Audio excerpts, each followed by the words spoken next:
चढ़ते सावन बानी सीमा पयाई घरे बहिन हमार कोई खिसियाई। चढ़ते सावन बानी सीमा पयाई घरे बहिन हमार कोई खिसियाई। माई से कहे न अइले भैया हो भैया हो। कैसे के जाई कैसे समझाई देश में लागल बा लड़ैया हो। कैसे के जाई कैसे समझाई ये बहिना लागल बा लड़ैया हो।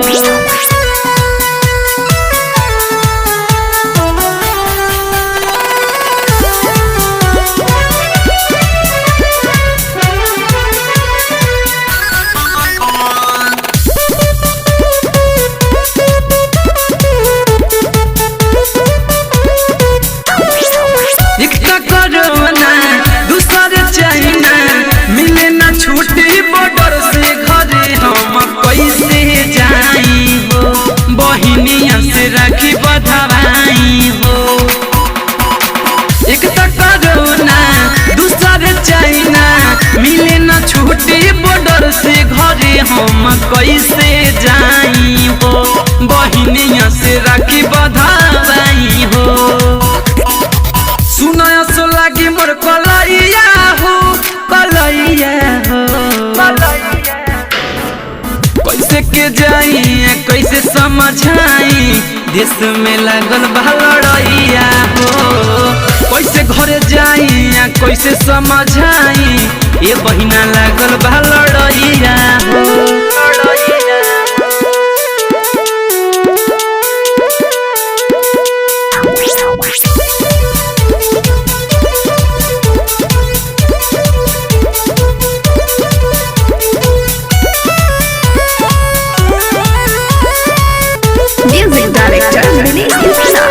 होता अफसोस हो यह सोच सोच हो। घरे रहती खुशियाँ मनैती भाई के फरज निभैती हो। खुशी में कुछ गिफ्ट मंगैती हो। होता अफसोस हो यह सोच सोच हो। घरे रहती खुशियाँ मनैती भाई के फरज निभैती हो। खुशी में कुछ गिफ्ट मंगैती हो। रमजीत विकास जो है रहिया हो जो है रहिया हो। कैसे के जाई कैसे समझाई ये बहिन लागल बा लड़ैया हो। कैसे के जाई कैसे समझाई बॉर्डर पर लागल बा लड़ैया हो।